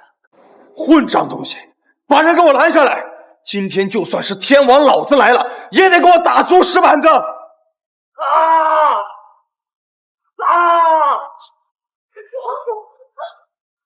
你大胆！一个小小的宫女敢擅闯本太子的书房，三宝，把这个贱婢给我拖出去！诺。太子，这是何意？奴婢只是遵皇后之命，来带九皇子回凤喜宫。皇后之命又如何？皇后掌管后宫，而我作为监国太子，处置犯错的臣弟，皇后也无权干涉。太子，你不要乱来，否则可不好跟皇后娘娘交代。皇后娘娘动怒了，你受得了吗？本太子做事，什么时候轮得到你一个小小的宫女指手画脚？三宝，给我拖下去砍了！诺。太子，我可是皇后娘娘的贴身侍女，你不能杀我，否则皇后娘娘不会放过你的。大哥，不要啊！大哥，你给我闭嘴！一个小小的宫女敢如此嚣张，我倒要问问皇后，这个后宫她是如何治理的？动手！太子，不要！太子，不要！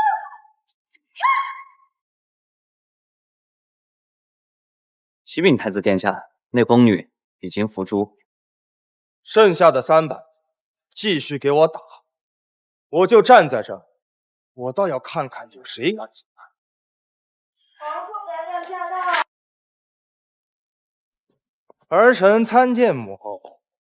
画眉是本宫的心腹宫女，跟随本宫多年，你一言不合就把她杀了，你心里可曾有你这个母后？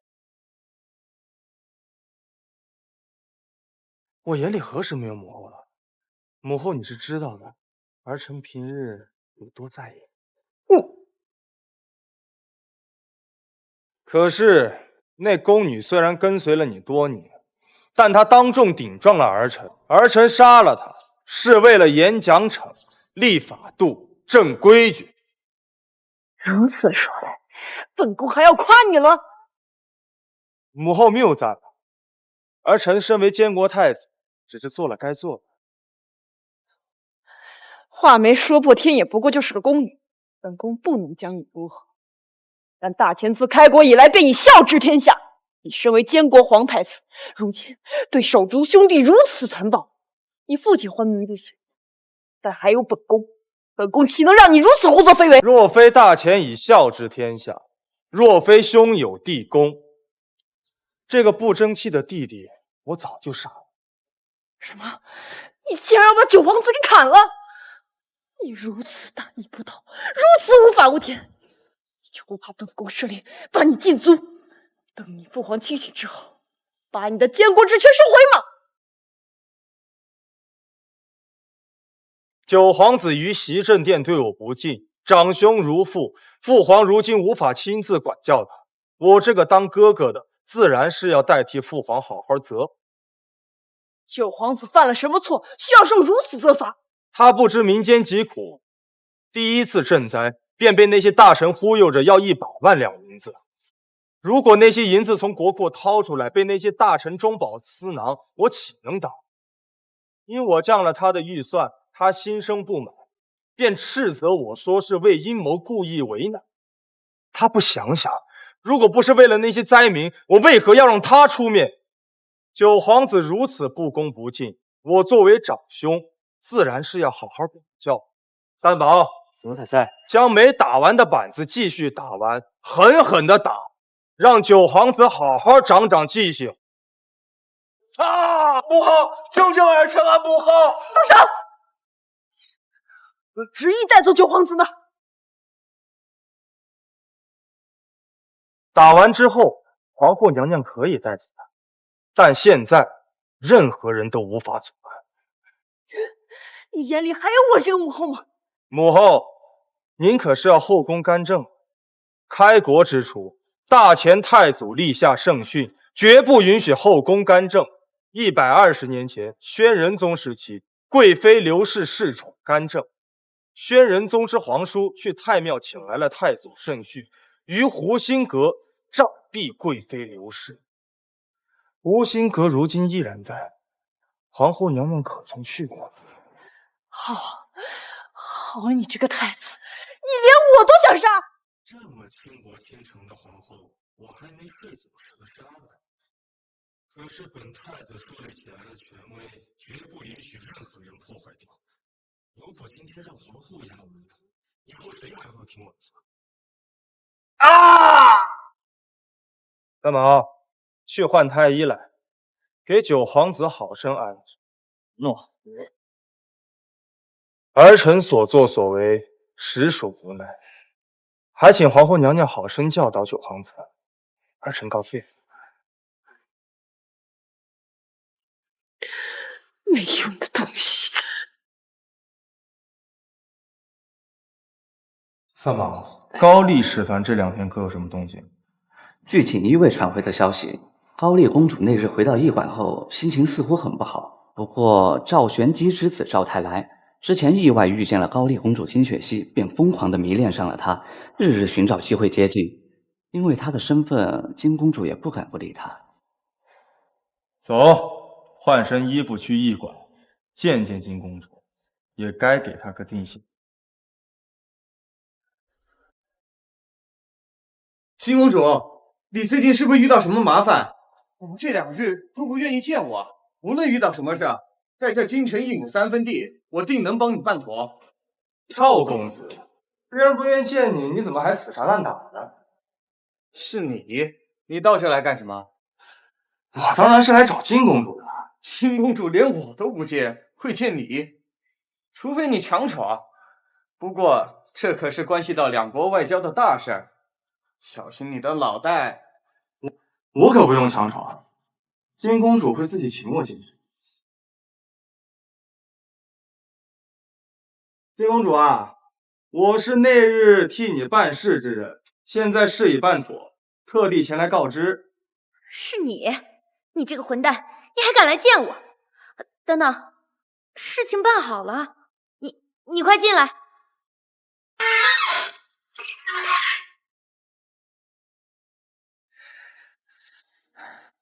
这王八蛋到底是谁？我现在就回去喊人，今天晚上非搞死他不可。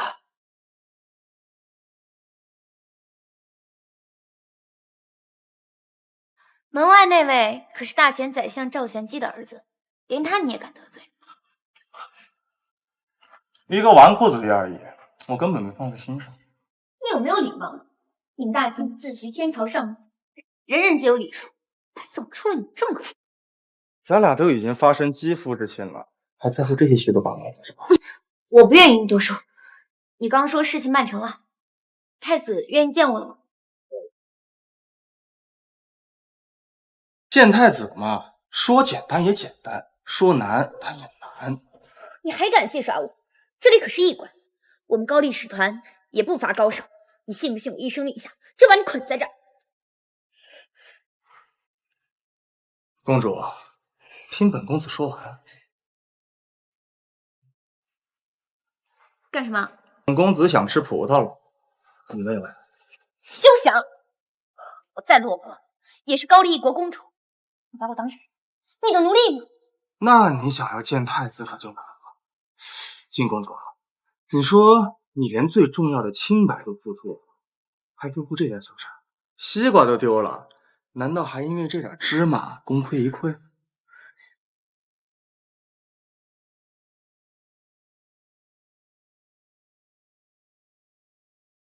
这才怪呢！你无耻！后天太子东宫设宴，邀请高丽使团觐见。真的？公主不信？谁知道你是不是骗我？你这个大骗子，连我的清白都骗走。你要这么说的话，我都有点不好意思了。那我给你看看这个。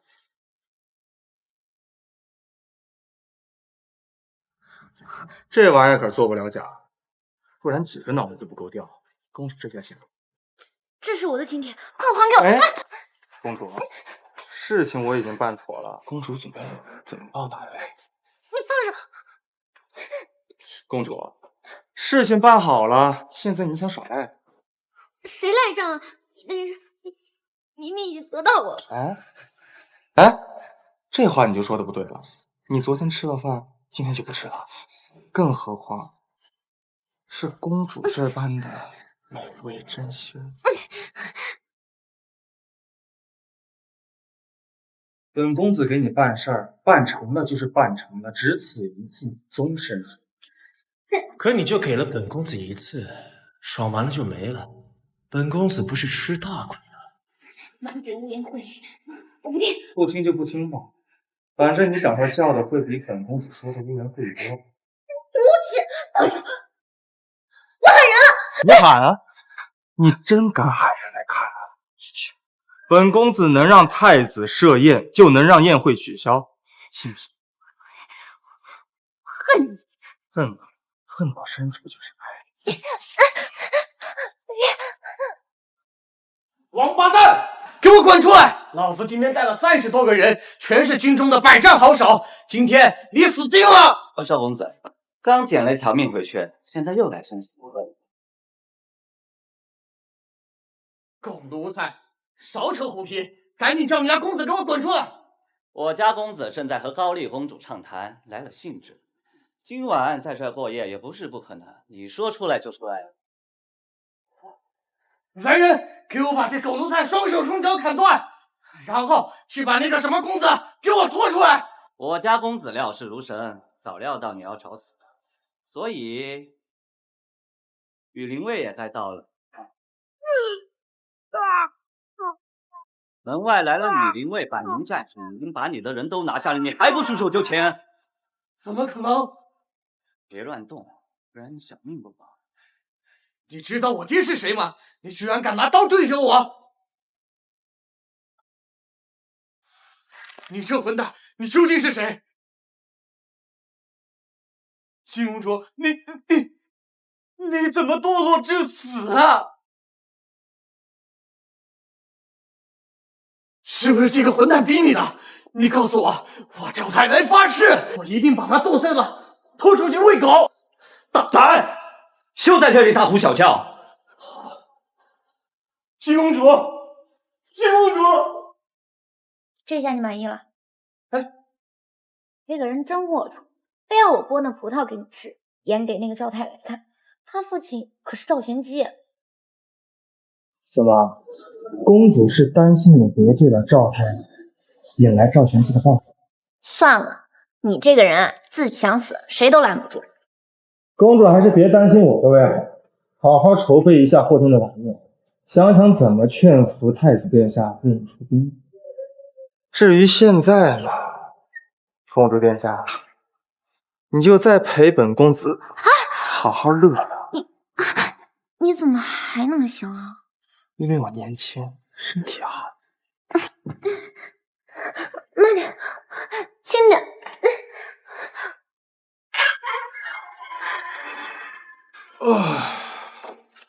真舒坦。三毛，走，去看看九皇子和王腾焕赈灾赈的怎么样了。太子爷，您慢点，奴才给您引路。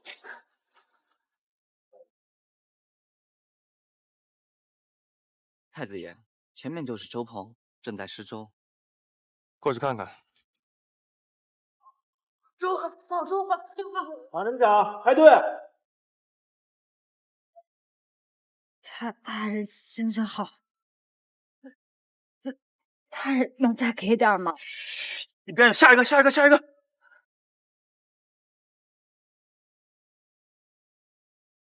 大爷心情好吧，再给添点儿。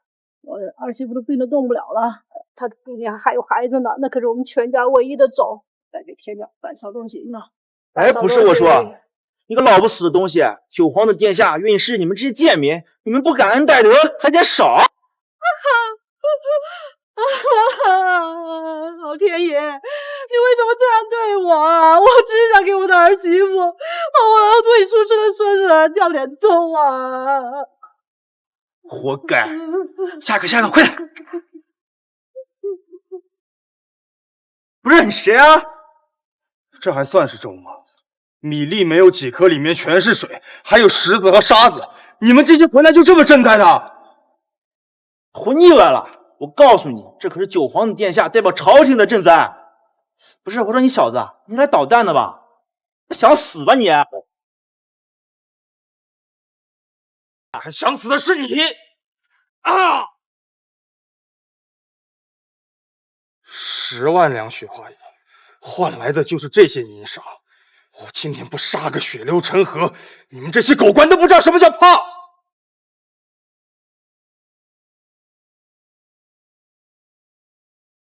老臣王腾焕见过太子殿下，不知太子殿下为何出现在这里？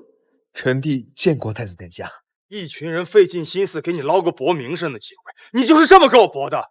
赈灾是你这么赈的吗？太子殿下，臣弟不拜。不明白？好，那我今天就让你看个明白。过来！沙子比空壳多，空壳比谷粒多，你就是这么代表朝廷赈灾的？来，你给我喝一碗这粥看看。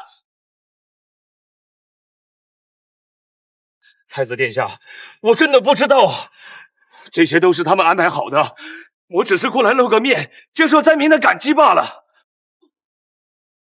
这个废物，天底下怎么有如此胆小蠢笨之人？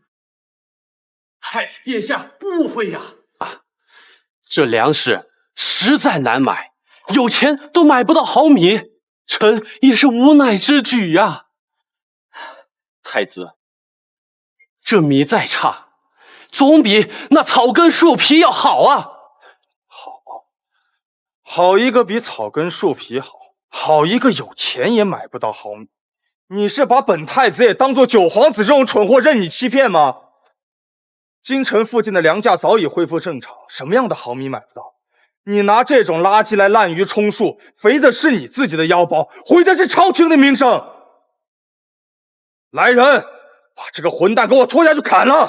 太子且慢，这赈灾不只是粮食，其中有很多千头万绪。臣百忙之中出了一些纰漏，也是情有可原。人非圣贤，孰能无过？太子殿下如此苛责百官，丝毫错误都容不得。百官以后还如何做事？百官不做事，朝廷如何运转？好狗，你闭嘴！你竟敢如此侮辱老夫！侮辱？你算个什么东西？少在这里跟我装腔作势！你最好祈祷这件事情跟你没关系。否则，你这个狗头我要定！今天，本太子就要一查到底，谁在这次赈灾之中有贪墨的行为，谁都难逃一死。来人，把负责赈灾的官员都给我抓过来，我要一一审问。太子这是要大动干戈啊！殿下，此事细干重大，这里实在不是审问的地方。如果你要查，不如先回朝廷。把相关人等抓去刑部发落，此后三司会审。三司会审？三司都是你们的人，能审出什么来？啊！三毛，所有人给我押回大牢严刑拷打！太子，你这是在与整个朝廷作对！老匹夫，你找死！身为大前的臣子，居然敢说我一个监国太子挑衅朝廷？怎么，这朝廷是你这个狗东西的？太子，你竟敢如此欺辱老臣，我与你誓不罢休！好啊，好一个誓不罢休！你是在威胁本太子？如此看来，你更是万万留不得了。来人！王腾焕，你是要造反了？太子，你可别血口喷人啊！老臣忠于皇上，忠于朝廷之心，日月可昭，天地可见。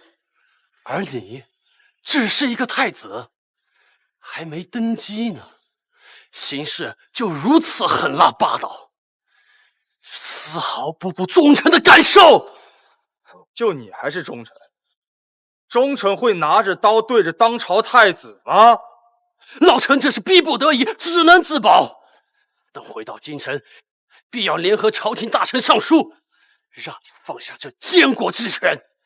你不要以为你在监国就能视百官如无物，在这朝廷上有许多像老臣这样的忠良人士，断然容不得太子你胡闹！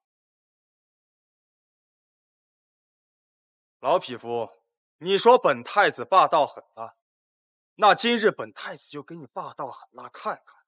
三毛，把这个狗东西给我拿下！如敢反抗，视为谋反，株连九族。我倒要看看王大人这种不忠不义之辈，是不是连株连九族都不怕？不想死的话，就乖乖把刀给我扔掉，跪下，否则，咱家保证，不但你得死，全家都得死。把王腾焕给我拿下！太子，你执掌监国，却对朝廷重臣煽动兵革，你就不怕寒了天下士子的心吗？下士子，你便能代替得了天下士子吗？况且我问你，这天下的根基是什么？是那些肩不能扛、手不能提、满嘴仁义道德，得了官士之位之后就疯狂敛财贪墨的士子吗？王腾焕，我告诉你，这天下的根基是那些百姓，是那些你看不起、瞧不上的泥腿子，一年年辛辛苦苦、面朝黄土背朝天的百姓。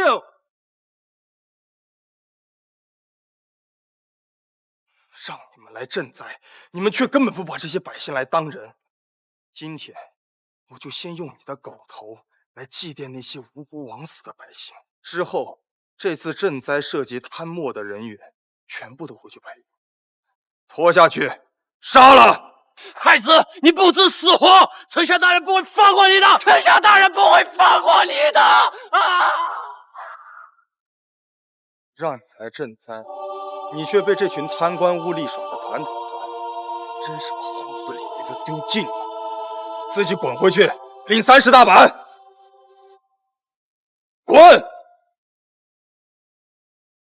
公主，你到底有没有想好，待会儿怎么说服大千太子出兵帮我们呀？只能试一试了。送上那柄剑，希望能引起大千太子的兴趣。就这一柄剑，真的能行吗？山鹰，你不懂，那是大前太祖皇帝的佩剑。相传这大前开国之时藏了一笔宝藏在高丽境内。这大梁龙血就和那宝藏有关。大前皇族不会无动于衷。金公主在聊什么呢？你怎么来了？哎，你疯了！这是皇太子的宴会，他人还没动，你先吃了。东西摆在这儿还不让人吃了？再说我渴了饿了还要忍着呀？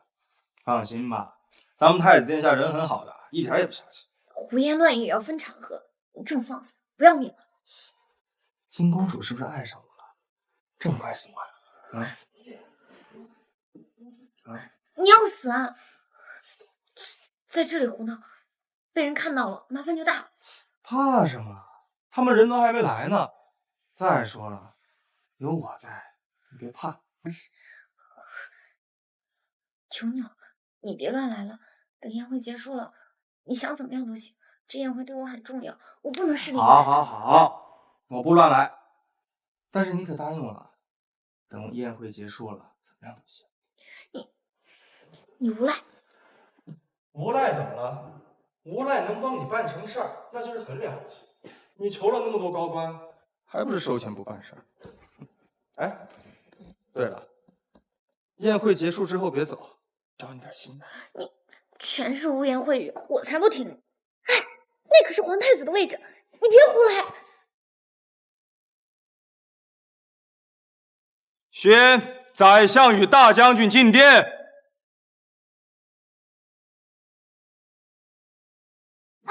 干哪去？那是皇太子的主人，你别胡来！宣宰相与大将军进殿。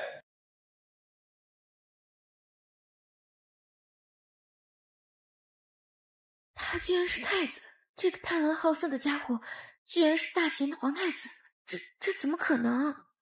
金公主，为何如此看着本太子啊？太子殿下，太子和我一位朋友长得很像，一时失礼了。哈哈哈，殿下英武非凡，藩邦小国的公主一眼就迷住了，也是正常的嘛。之前没看出来，这家伙还真会拍马屁。罢了，都坐下吧。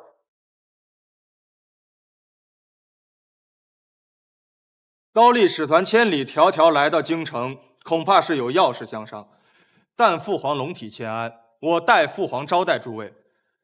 金公主有什么事，可以和本太子说。和本太子说。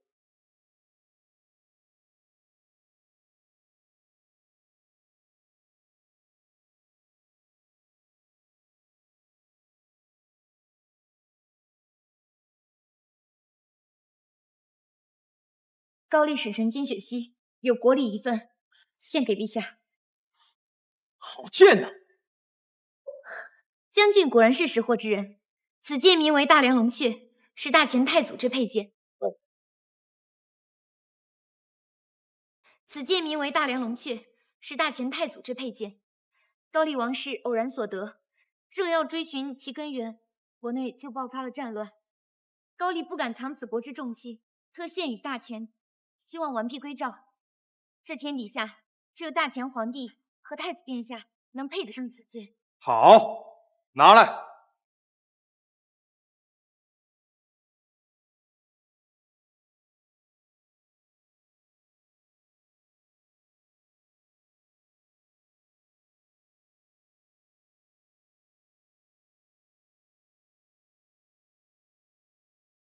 好剑，我代父皇感谢金公主所赠。恭喜殿下得太祖佩剑，必得太祖庇佑，我大前必文武昌盛。太子的运气太好了，居然拿回了大梁龙雀，这简直是让他的地位更加稳固。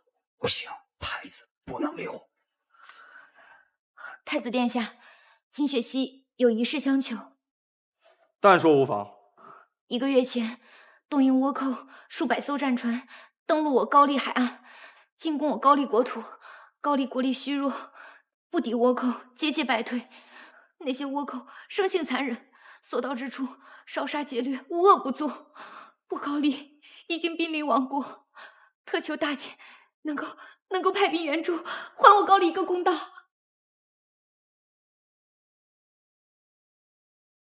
宰相、大将军，对于此事，你们怎么决断？启禀殿下，老臣以为此事不能答应。第一，国内天灾连年，对朝廷而言，最要紧的是赈灾。第二，兵卒一动，便花出大量的真金白银。可是现在国库空虚，百姓疾苦，根本没有能力去支撑一场长久的战争。金公主，宰相所说也是事实。现在大前自顾不暇，若是轻易出兵高丽的话，恐怕也是支撑不起啊。太子殿下，我们承诺，如果大前愿意出兵，出兵的花费由我高丽王室承担。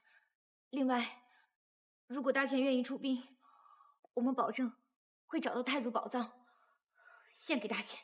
太祖宝藏？太祖宝藏？金公主，此事当真？没错，传说中太祖宝藏就藏在高丽境内。此次发现的大梁龙雀，很有可能就是太祖宝藏中的一部分。我们已经打算寻找太祖宝藏了，本来已经有些眉目了，可是就被战乱打断。殿下，若太祖宝藏属实，我们不惜一切代价也要拿到。据说当年太祖宝藏是太祖留给李氏子孙救国之用，里面藏有兵甲10万，金银珠宝无数。若寻回宝藏，大前如今的颓势完全可解呀。大将军言之有理，消失了300年的大梁龙雀现世，那宝藏之事恐怕10有8九也是真的。宰相大人，此事你怎么看？如果真让太子找回太祖宝藏，他的势头简直可以压过洪绍。到时候谁还能阻止他继承大统？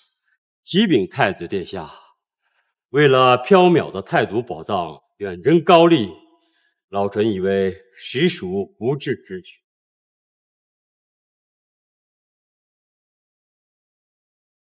大前今年积弱，大草原上的匈奴虎视眈眈。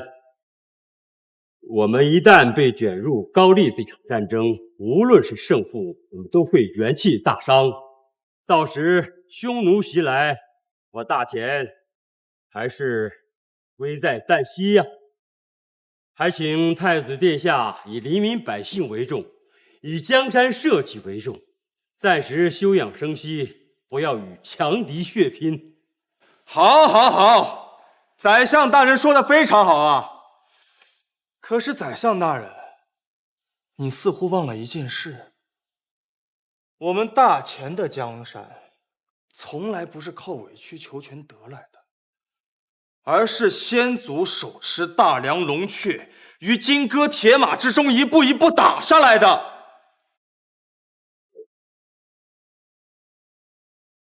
那东瀛倭寇欺我们大前边海多年，多少百姓惨遭屠戮，多少儿女惨遭蹂躏。倭寇远居于海中，尚能如此的侵略骚扰。那如果真的被他们攻占了与我大前接壤的高丽国，那岂不是卧榻之侧找了只豺狼酣睡吗？唇亡齿寒。高丽虽小，也是我大前属国；东瀛虽弱，却是狼子野心。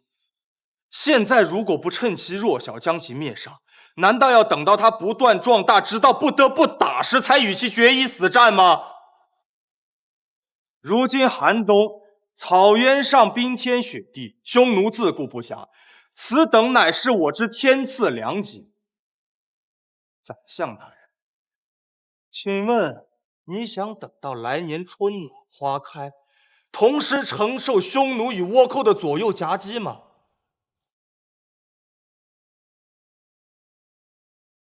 所以这一战，我们没有任何退路，打也要打，不打也得给我打。从现在开始，但凡有人反对出兵高丽者，皆以叛国罪论处。